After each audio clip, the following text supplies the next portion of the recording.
Here we go. No stupid pens. All right, so talk to me. Yesterday or Monday, whichever day you had your 4-mod class on, you should have come up with the 3 different forms for a complex number. Complex number has a real part and an imaginary part. Okay? So any number can be written as a complex number. Real numbers, imaginary numbers, and then complex numbers. Okay? They all can be written as complex. So if I've got a complex number, let's call it z, I can write that as a plus bi. That is the standard form. That is the standard form of a complex number. Okay? I can also write that as an ordered pair, a comma b, but that would be an ordered pair in the complex plane, where the real axis is the quote-unquote horizontal axis, and the imaginary axis is the vertical axis. And then, on top of all of that, I can write that in trig form, which is r times the cosine of theta plus I times the sine of theta. Now, each and every one of those forms is useful. Okay? And some of them are more useful than others in different ways. Okay? So, with that being said, let's explore the different ways that we can use them. So let's talk about what happens when we distribute to clear the parentheses on a trig-formed one. We've got 2 options here. Our first option is we could use a calculator.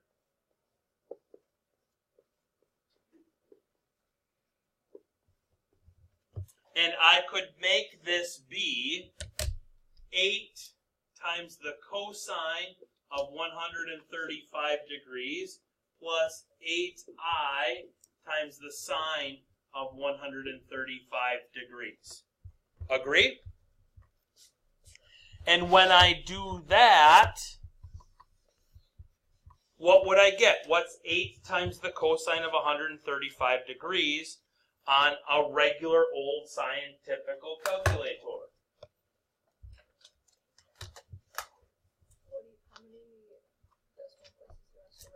5. Because I rounded to 5 on here.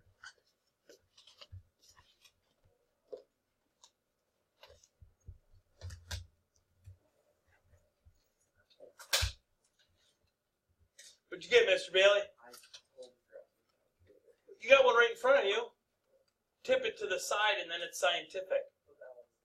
Okay, go ahead. Anybody? What do we get? Negative 5.65685 plus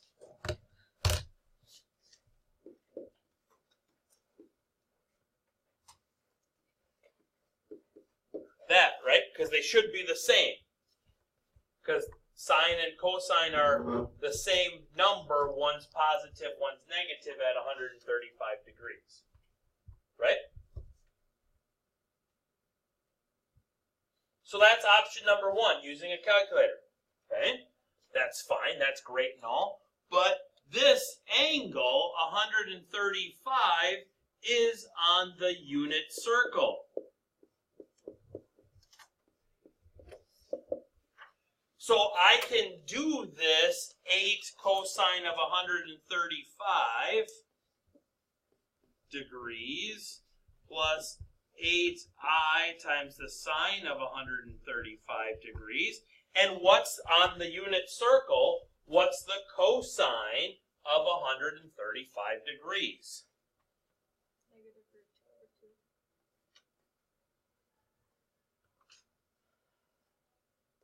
And what's the sine of 135 degrees.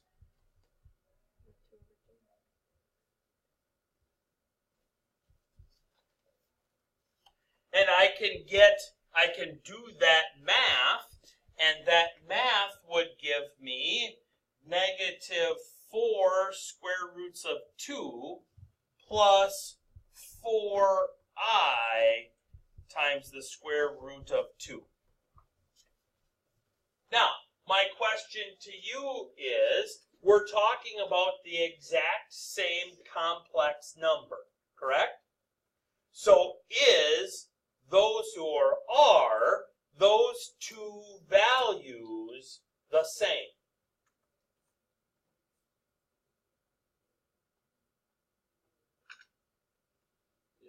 Because it has to be, right? Okay. How do we check that? Multiply 4 times the square root of 2 on your calculator and tell me if you get 5.65685. Rounded to 5 decimal places. Yeah?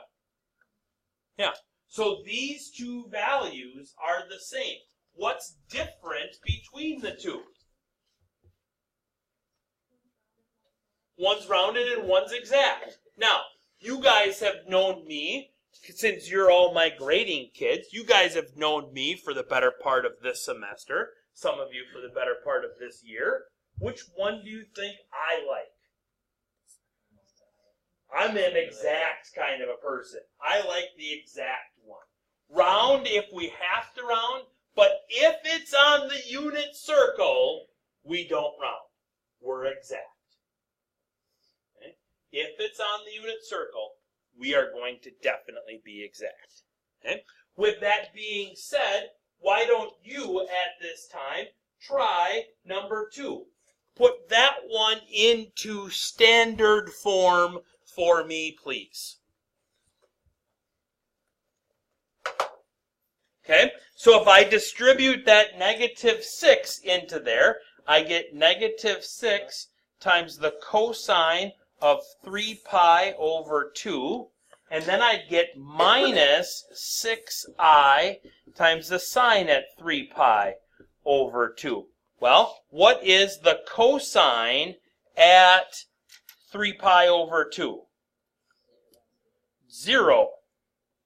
What is the sine at 3 pi over 2? Negative 1. 0 times negative 6 is 0. Negative 6 times I times negative 1. What do you got? 6 times I, and it's positive, right? So positive 6I. So I would just say that this imaginary number is 6I. The complex number is 0 plus 6I, but we can write them both just as 6I. Okay. Love it. Excited to be part of it. Okay. Now, on page number 2, what I would like us to do is I would like us to first find z sub 1 times z sub 2. We did a little bit of this yesterday on the white sheet as we were had your first non-video yesterday. Okay? So in standard form, how would I go about multiplying those two complex numbers together?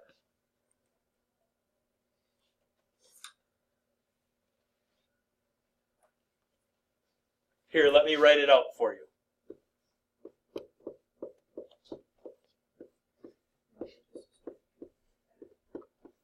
What here? Double distribute, right? I like to call it FOIL because that's how I grew up, was foiling. You guys grown up on the old double distribute action. Okay? So, double distributing. 3 times 5 is 15. I'll color code this. 3 times negative 12 is negative 36I. 4I times 5 is 20I. And 4I times negative 12I is negative 48I squared. Agree with me on that so far, Paul? You sure?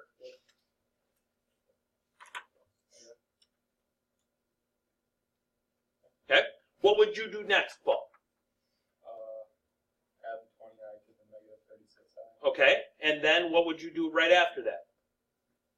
0I squared. What is I squared? You tell me which one, because they're different. I'll go with 1. I'll give you another chance. -1. -1. So this is really 15 here plus 48, right? Because negative 48 times -1 is positive 48.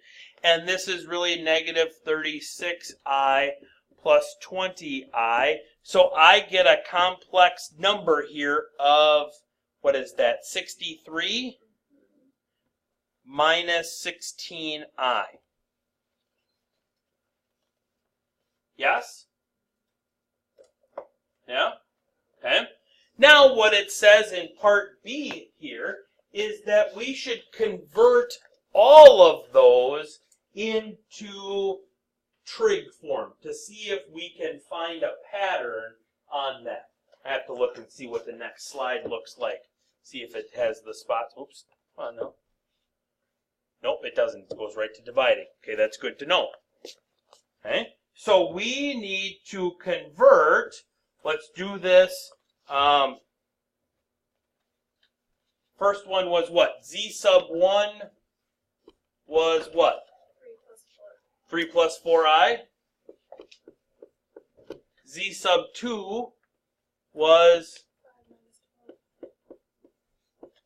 and our combination, we'll call it Z sub 3, was 63 minus 16I. Correct? Okay. Which one do you want to start with first? Z1. Okay, so Z sub 1. So what do I need for trig form? I need radius and theta. So my R is going to be the square root of A squared plus B squared. Right? We've done that once, twice, or 1,000 times so far this year. Okay? So that's going to be 3 squared plus 4 squared. 3 squared is 9. 4 squared is 16. 9 plus 16 is 25. Square root of 25 is 5. Love it. Okay? Then we need to come up with theta. Which quadrant is 3 plus 4I in the complex plane? First quadrant, because they're both positive, right? So my reference angle is my actual angle. Okay? So theta here is going to be equal to the inverse tangent of B, which is 4, over A, which is 3. Inverse tangent of 4/3 is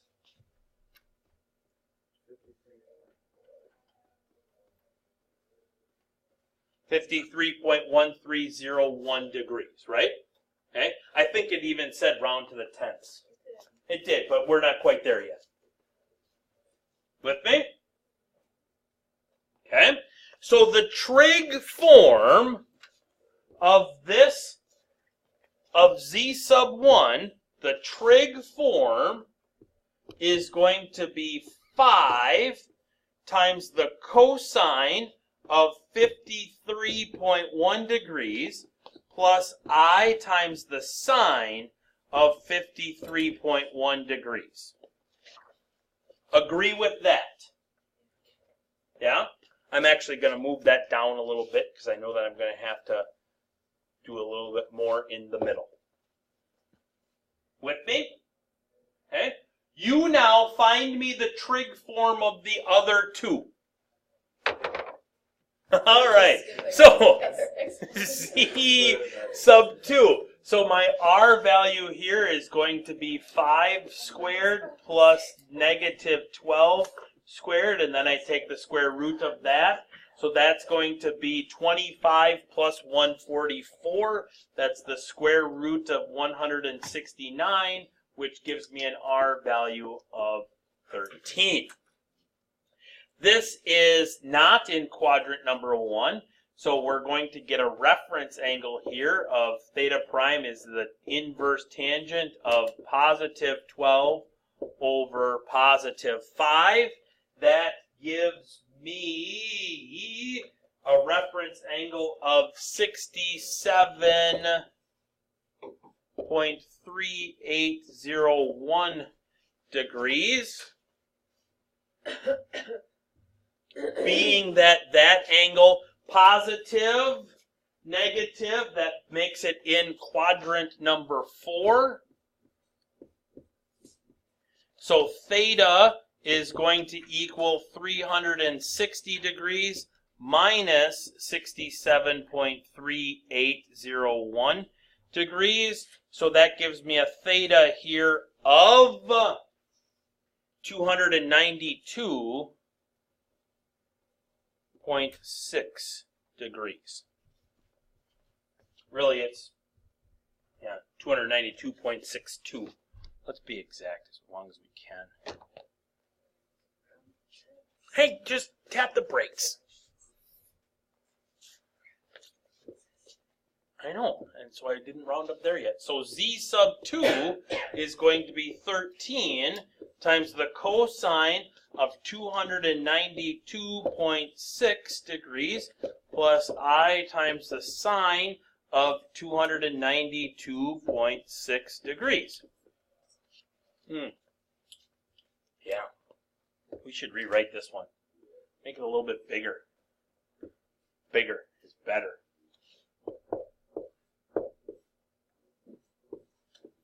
What did we say? 53.1?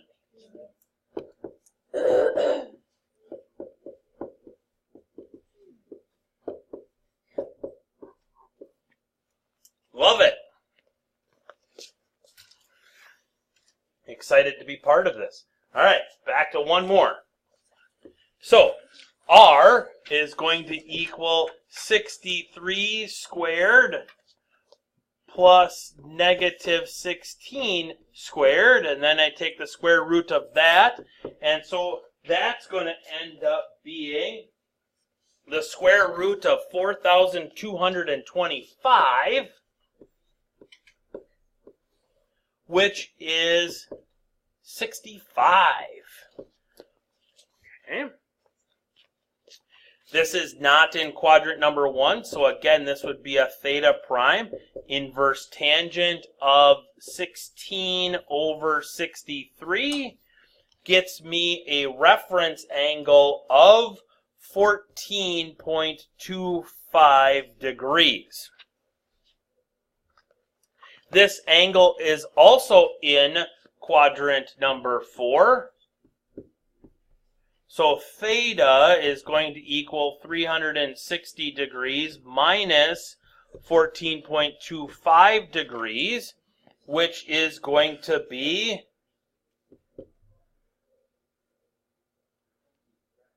345.75 degrees.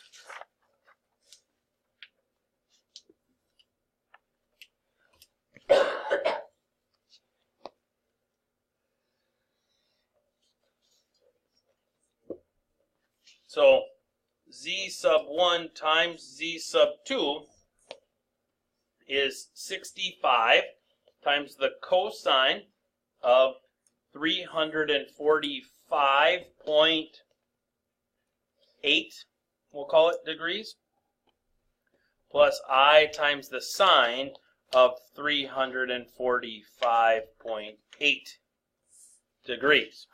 Yes? Okay. Now, I ask you this question. Can we find a pattern if we go way back up here? Can I find a pattern between this number, and that number? Do you see a pattern between any of those? easy jumps out at you? Multiply the R's, first two. Whoa, no, we're looking up here in standard form. Whoa, tap the brakes, man. You told me to say it. Come on, Sam. Come on, Sam. I don't see one. Do you see one? I don't see one. Whoa! Where'd that go? That's a.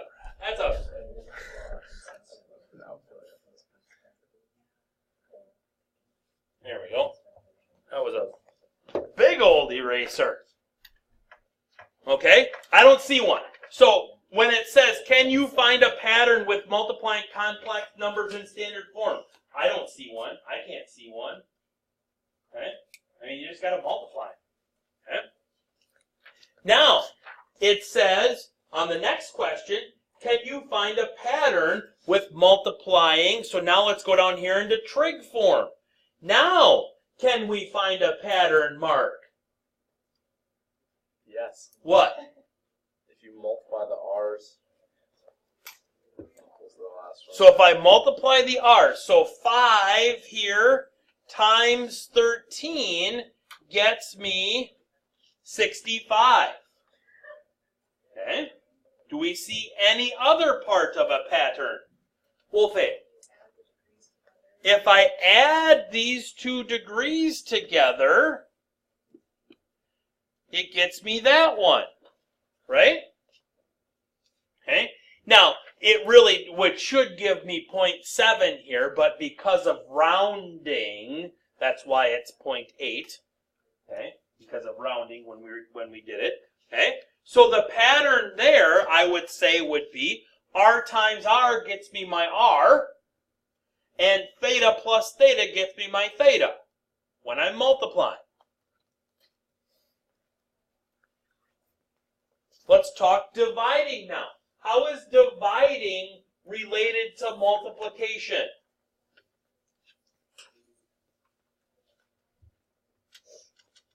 How is dividing and multiplication related?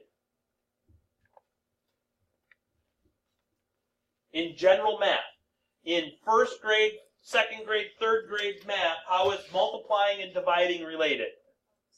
They're inverses of each other, right? Okay. So what's the inverse of multiplication then? Division. What's the inverse of addition? Subtraction. So if you turn your page over, at the top, you should see a wonderful box, maybe it's not even on here. Nope, it's not even on here. So let's just put it on there then. Oops, this way. So you should see a wonderful box that says z sub 1 times z sub 2 in trig form is r sub 1 times r sub 2. We multiply the radiuses together, and then that gets multiplied by the cosine of the first theta plus the second theta. First theta plus the second theta. Okay? And then if we're dividing 2 of them, I divide the radii, because that's the inverse of multiplication, and I subtract the thetas, because that's the inverse of addition.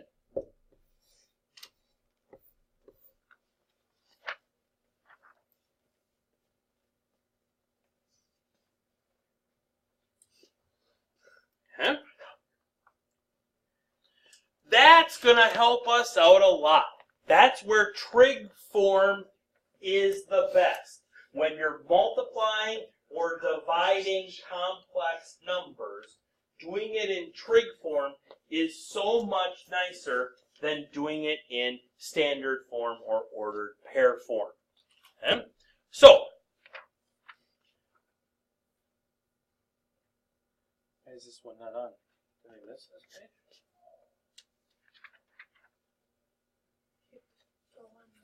No, I think I just got to keep going one more. because we already found that. There we go. That's the one I'm looking for. Okay? So, z sub 1 times z sub 2 in trig form and in standard form. So in trig form, I would say here that this is going to be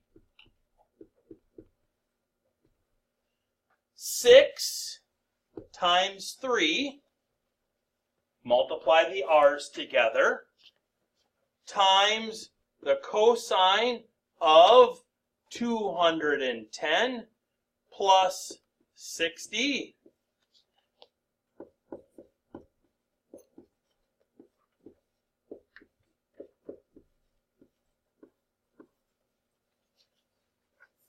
Agree?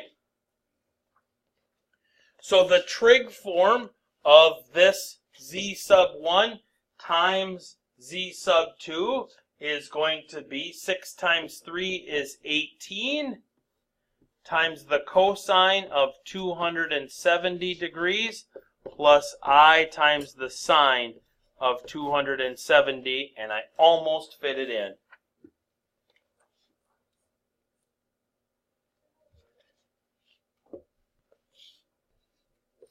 Degrees.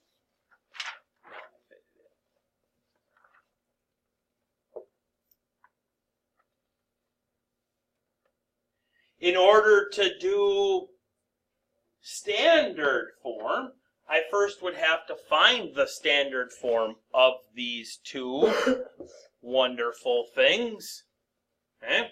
So the standard form here is going to be 6 cosine of 210 degrees plus 6I sine of 210, which is going to be what? Cosine at 210.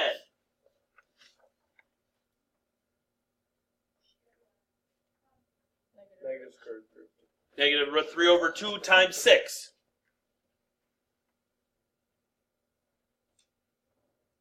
Negative root 3 over 2 times 6.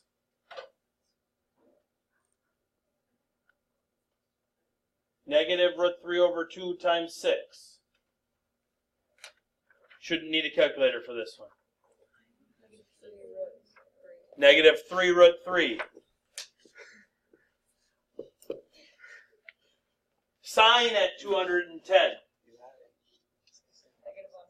Negative 1/2. Okay? Negative 1/2 times 6. Negative 3. So this is minus 3I. Agree? Okay. Z sub 2 is going to be the cosine, or 3 cosine of 60 degrees plus 3I sine of 60 degrees. Right? Cosine at 60 degrees. 1/2 times 3. Call it 3/2. Sine at 60 degrees. Root 3 over 2 times 3.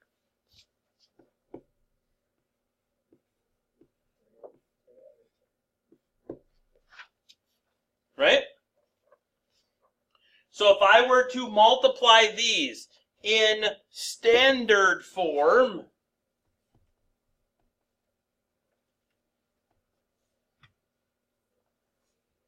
it would be negative 3 square roots of 3 minus 3I times 3/2 plus 3 square roots of 3 over 2 times I. And would you like to do that double distributive? Not going to lie to you, it scares even me.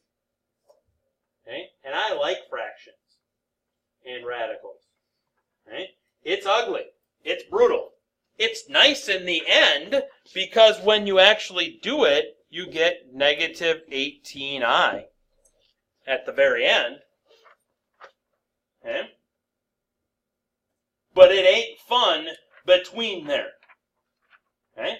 Which is why multiplying in trig form is so nice.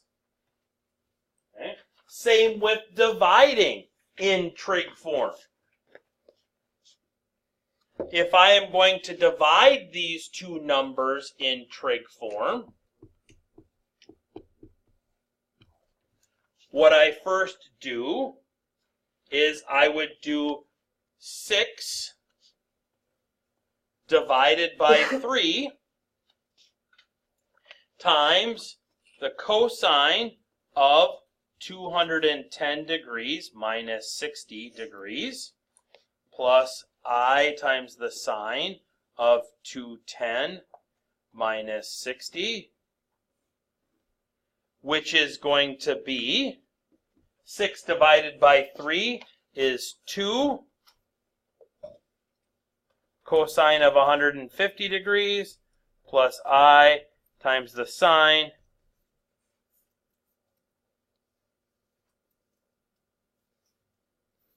of 150. Oops, I think I moved that. Degrees. In in standard form, just to show you how ugly things can get,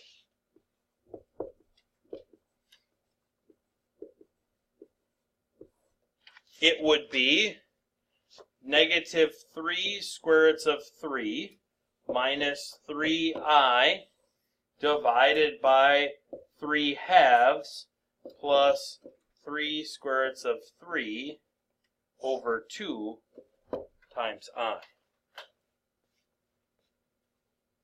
Which then you got to rationalize that denominator, because there's a radical and an I down there, so it's a double rationalizing the denominator. When it's all said and done, I mean, if you want to do it, it's not bad. It only comes out to be the negative square root of 3 plus I. But getting there, not a lot of fun. Okay?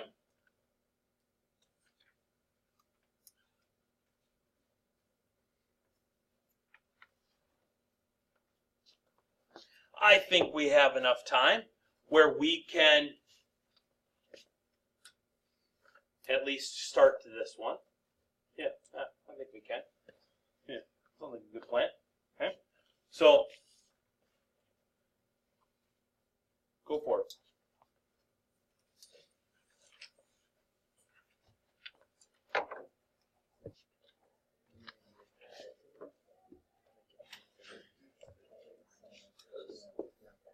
No, because R equals the square root of this. What's that? Square.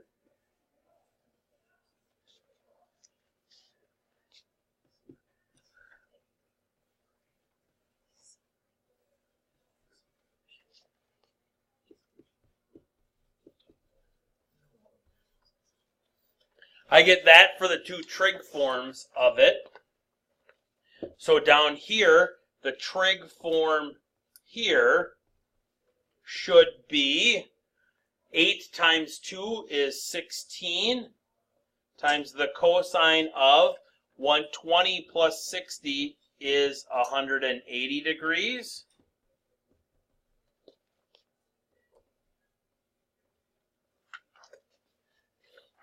The standard form for this one should be, if I were to multiply those out, should be straight up negative 16. Which should be all you get, negative 16 plus 0i. When I'm dividing them, 8 divided by 2 is 4. 120 minus 60 is 60.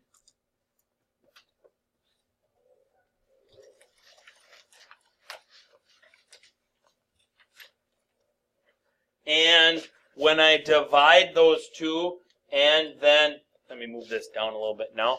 And then rationalize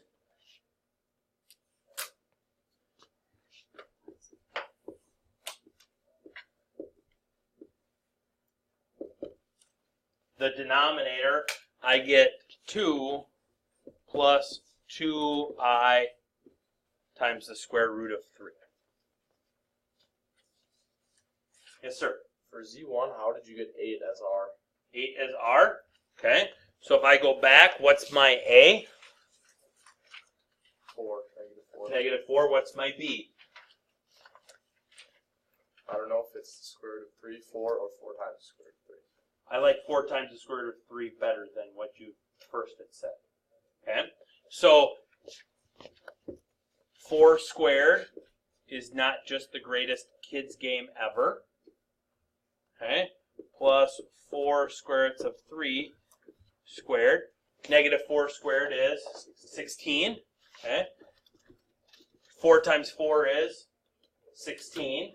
Square root of 3 times the square root of 3 is? 9. No. 3. 3. 16 times 3 is 48.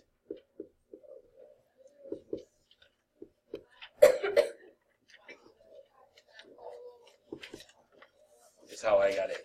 Alright. Okay? We'll pick up on this tomorrow.